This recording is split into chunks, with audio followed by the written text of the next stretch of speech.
Rhinoplasty, also known as a nose job. I'm giving my airplane one of those. Hope you enjoyed this episode. Thanks for watching. Well, welcome back to the hangar again, and another update of me working on my airplane, Peter's Challenger 2. Okay, today I've been thinking about what I need to do, and there's so many little things, but I'm finding that there's a number of little things that need to happen, but can't happen until one big thing happens and a lot of little things around it. I don't know if I'm making sense, but anyways, one of the things I want to do is I want to finish the front of this aircraft.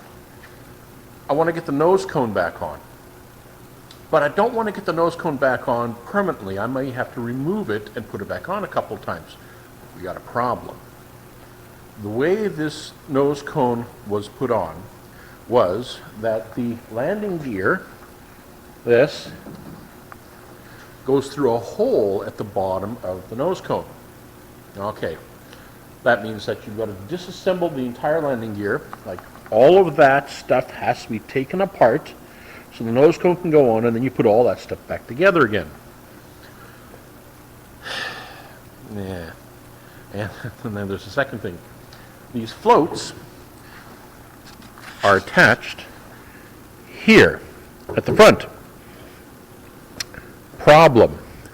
The nose cone goes past these to about this point, and there's a hole that this bolt has to go through on the nose cone. In order to remove that bolt, I have to remove this upper brace here, which is part of this assembly. You can see my problem. So putting the nose cone on and off several times, that's just a non-starter. Not if I have to go through that entire process every single time. That adds an hour, if not more, plus a lot of pushing and twisting, because things don't always line up perfectly, and it's like, ay, forget it.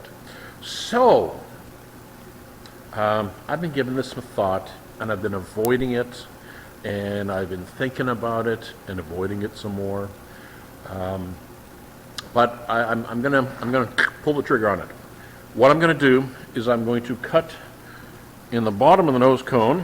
Sorry, I'm gonna spin around over here. I'm grabbing the nose cone, and I'm gonna put it out here in the middle of the floor. There we go. Okay, follow along with me, boys and girls. Okay, there's the hole that the float front attachment goes through, and then it gets fastened to the framework of the aircraft.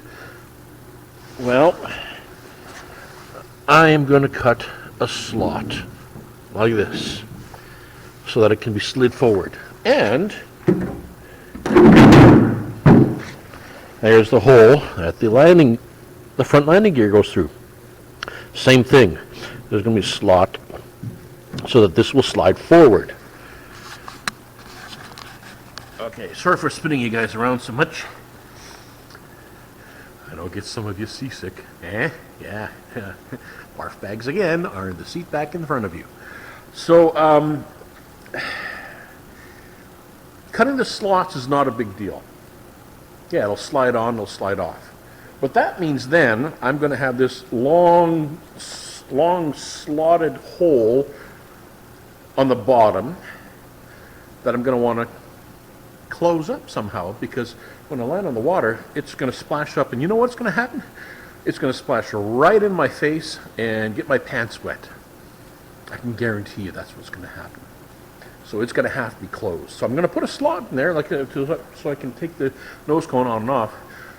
But then I have to make a fiberglass patch or something to go in there.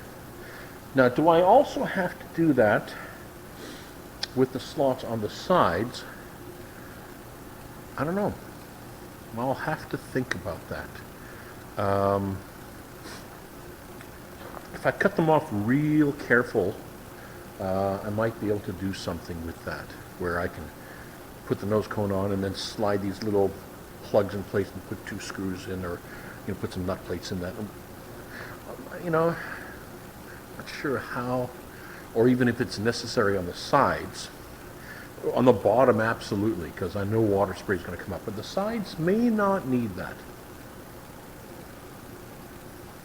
May not need that. We'll see.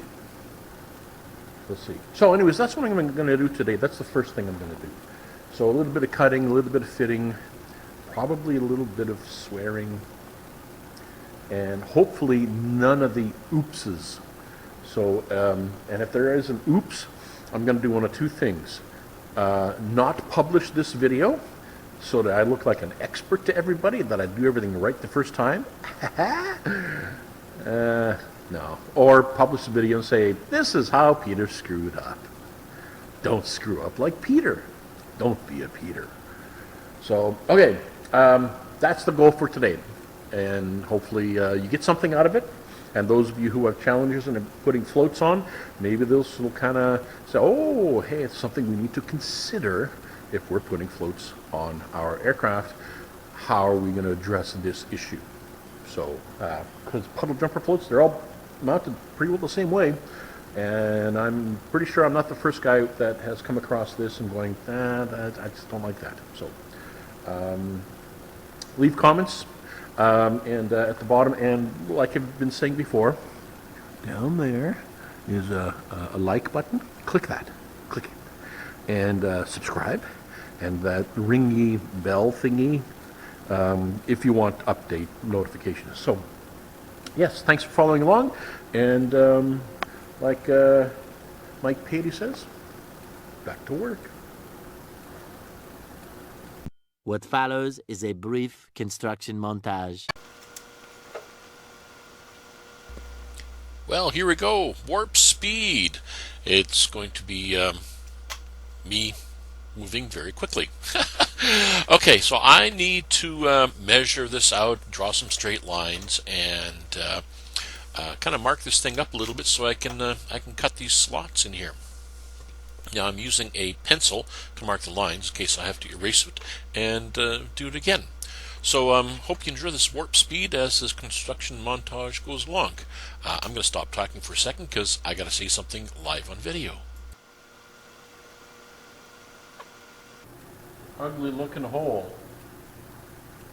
Kind of gnarly.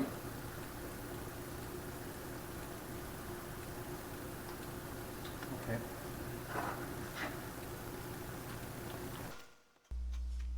And you're back to me again. Warp speed. Notice these safety glasses, always, especially if you're going to be using these kind of cutting tools, because it'll throw chips everywhere. Now, I muted the volume from the recorded video because, yeah, loud, very loud. And yeah, this oscillating cutting tool makes a beautiful cut, and all I have to do is follow along my pencil mark and working it that way. Now you might notice every once in a while I blow on it because it gets dust all over the place and I can't see the pencil line. But effectively, that's basically it. It's just me with this oscillating tool. Okay. Wow. Noisy. But, okay. So this piece that I took out, I'm going to put flanges on it, not here, because this has got to slide. Here, here I'm yelling. I gotta keep remembering I don't need to yell with this camera. All right, let's aim you down a little bit. Okay, so it fits here. That's mostly a straight line. Ain't perfect. Don't criticize. But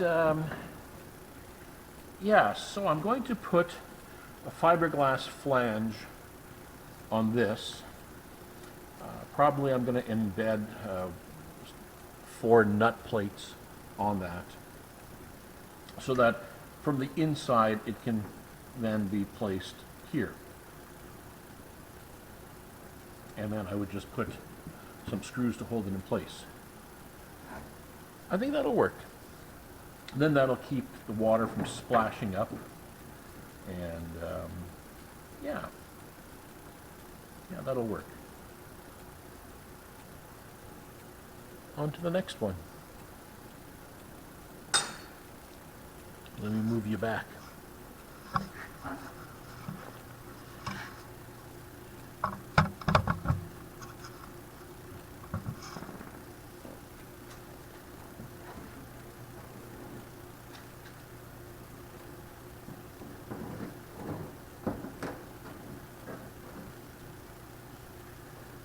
Now this one is going to be a little more tricky because I've got a small hole, but I need to measure how big those brackets are, how wide they are. And then on either side of that hole, which should be on the center of that bracket. I'll be right back. A few moments later. 1 inch.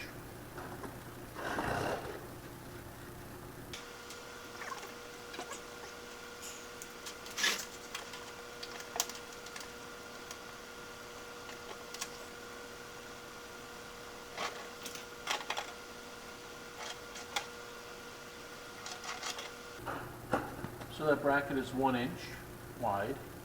So if I make this 1 1/16 or 1 1/8 of an inch of a slot, be more than enough. You don't want it really tight. So let's go with that.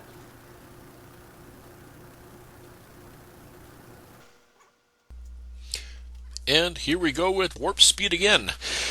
Now you might notice I was using a square along the the bottom there to draw the straight lines. It's just so that I can have two parallel lines. It may not have been exactly in line with the airplane, the fuselage, but that doesn't really matter because all I wanted was parallel lines. If it was close, it's good enough. So here I am cutting these out, and now, of course, since there was no big hole to finish the cuts at, I had to cut the top piece as well, and that's one of the nice things about these oscillating tools is that they can cut their own hole. You don't have to drill a pilot hole or something. If you notice right there, I just kind of hold it up against there, and it works its way in. Wonderful little tool. Great invention. I like it. So yeah, this is a very simple process, and if you are putting puddle jumper floats onto your aircraft, seriously consider doing this to your nose cone, because it will make it much easier in the future if you have to remove the nose cone of your aircraft in order to work on it. If you don't, you're going to have to do a lot of disassembly of your floats and your steering and everything else in order just to get this darn thing off. Not something I'm willing to do. Now, how often I'm going to take the nose cone off? Not very. It's probably going to be quite rare. But when you do have to do it, if you don't have to go through all the trouble of full disassembly of the front end of the aircraft just to remove this, it's going to make your life a whole lot easier. So, yeah, we're getting to a point here where I do some more yak on the camera, and so I will end this bit of narration in what's the time we're looking at here? About 5 more seconds. Nah, I'll end it here. Let you watch the rest.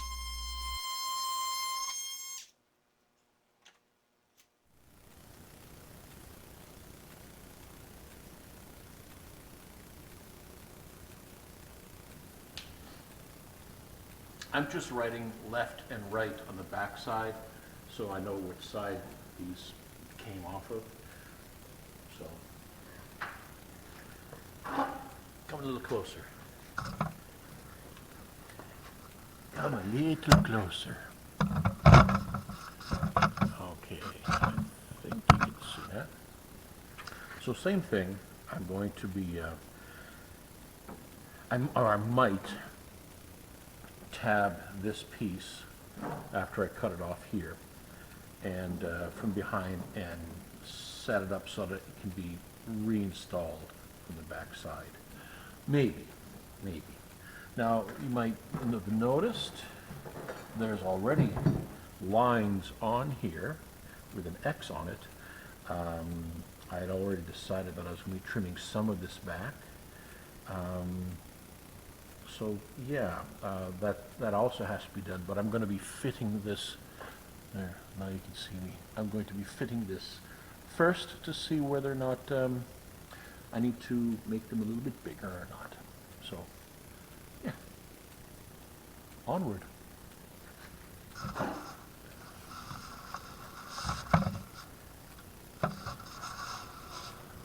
Oh, my mistake. Back to work.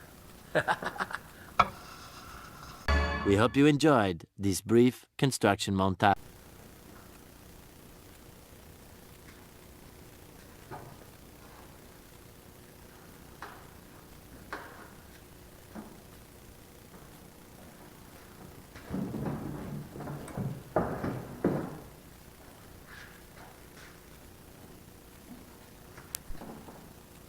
Oh my.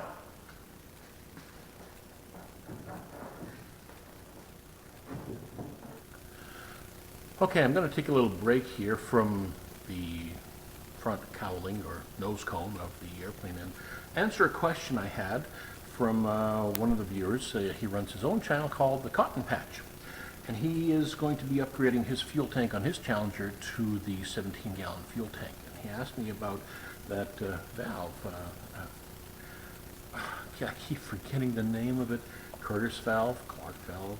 Curtis, I think it's a Curtis valve. Anyways, I'll put the name at the bottom. Well. So, what did I do to mount it there? Well, I had to put together a couple of pipes. Now, this is not the right length. This is way too long. But for demonstration purposes, this will suffice.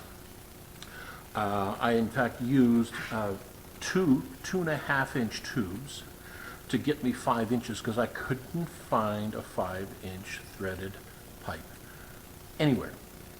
The dimension, like this size of pipe that I've got here, actually let me see if I even have the,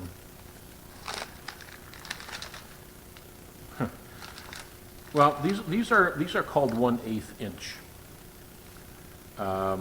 Why, I don't know, but they're called 1/8 inch because they're bigger than 1/8 inch. But the unions that I've got, these couplers, they're 1/8 by 1/8 female. Okay, and they came with a little Teflon tape on it.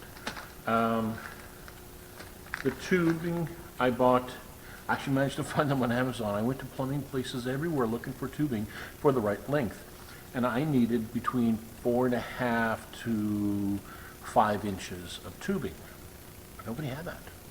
No, I could get, longer, and I can get much shorter, but I couldn't get the length I needed of this brass tubing in the right length, so I could screw it in and then screw a union coupling and then put the valve on the bottom. So I came up with the idea that I'm just going to buy a bunch of different sizes, start putting them together and dry fitting it until I got the right length that'll stick out the bottom of my airplane. And yeah, it ended up being a pair of 2.5-inch with a coupler in the middle, a coupler at the bottom so I can put the valve on there, and of course then this screws into the sump in the tank. And it's solid enough. Be careful when you tighten these things down. They're thin wall. You can over tighten them and split them. I didn't, but I could easily see how that had happened. And I used Teflon tape on all of these. I haven't done a leak test yet. I might be leaky. Because Teflon tape doesn't always, yeah, I should have probably used pipe dope. It's, that goop yeah, it looks like putty. But it's not putty, it's runnier than putty. I'm sure some plumber is going to say, hey, it's called number 33 pipe dope or something. Whatever it is, I've used that stuff before. They use it on gas fittings, that kind of stuff for your house and what have you. They just paint it on and then it seals the threads. If I get a leak, I'm probably going to have to drain the tank, remove all this, and do it again with pipe dope. But I don't think I'm going to have a leak, but we'll see. I use Teflon tape. Teflon tape does work. It's cleaner. So yeah, that's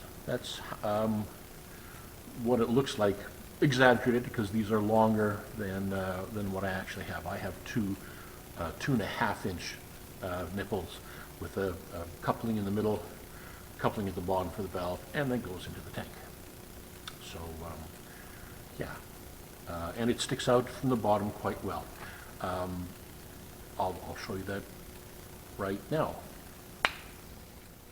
Okay, I'm not sure if you can actually see that, if the lighting is really bad or not. I think it's going to be rotten, but that's what it looks like from the bottom of the tank. And from underneath the aircraft, it looks like this. That's what it looks like from underneath the aircraft. There's some point where I can test for water. This here is my transponder antenna. Now I glued a sheet of aluminum plating all across the bottom here and cut my holes. I think that was on the previous video. As a matter of fact, it does show on the previous video. And I did that for two reasons, because I didn't want just an opening in the cloth. I wanted something for the cloth to adhere to so it wouldn't just tear. And that gave me the opportunity to mount the transponder back here as well, so that it has a nice ground plane for the antenna. And that's a little side diversion there. If you have any other questions, feel free to ask, and if I can show it to you like I did here, great, and keep the comments coming. Back to regular scheduled programming. Tiny bit of trimming on the other side, on the side slot, tiny bit. Actually, why don't I show you?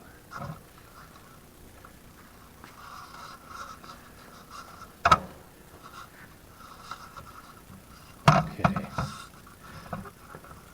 How am I going to do this? I'll have it like this.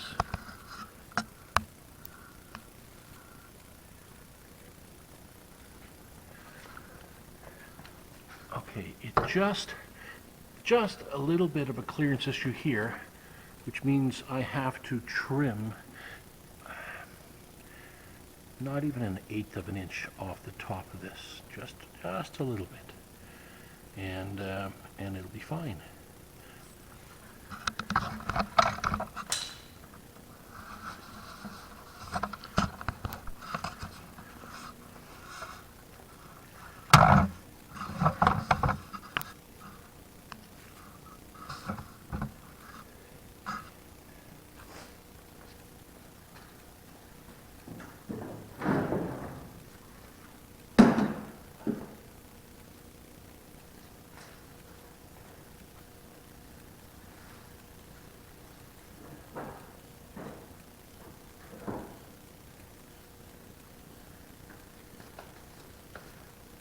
Oh, dirty.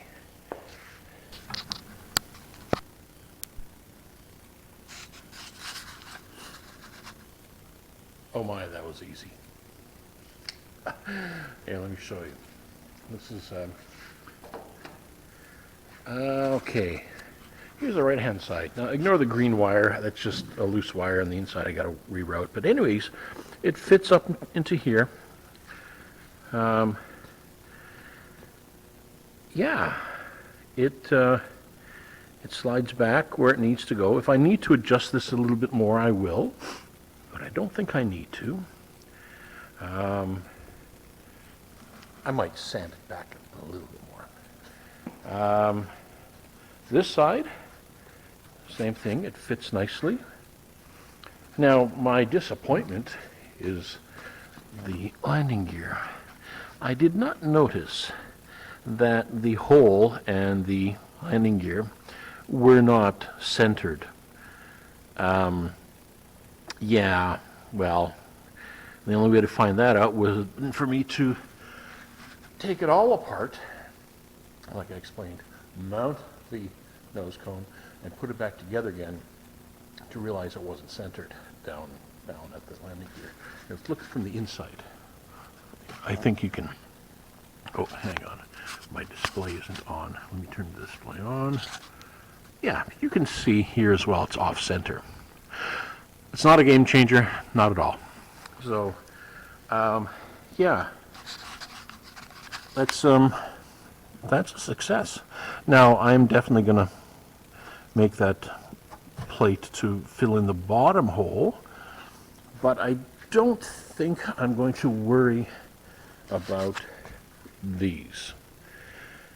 This I'm cutting because I'd established before that I wanted to trim that back, and that was done quite a while ago.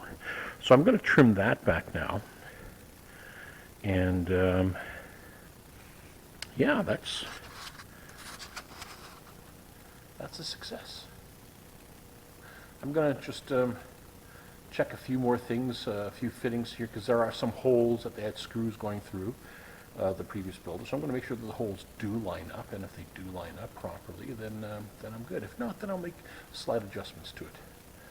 But yeah, another quick update there. Let's stand back here and take one more look at the airplane with its nose cone on.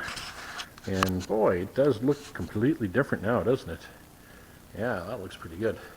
Oh, one other addition that I made to all those who are working on Challengers is this opening here. I'll include it in this video. I'll include the link of where I got this, who supplied it. And I riveted it on using black rivets. You can buy them black. And that worked out quite nice. So, excellent. It gives me access to my entire instrument panel as well as anything else that needs to be done here. So I have, well, it's access. It's not perfect access, but it's access that you normally would have to remove the entire nose cone off in order to gain. So there. Yeah, that is a win for me. We're going to close it off here for this short, sweet update about me fitting my nose cone back on, and the trials and tribulations of all that. So yeah, thanks again for following along, and we'll see you again back here in the hangar. Keep your stick on the ice. Well, thank you very much for watching, and leave a comment, like, and subscribe as always. Thanks again, and we'll see you again here in the hangar. Bye-bye.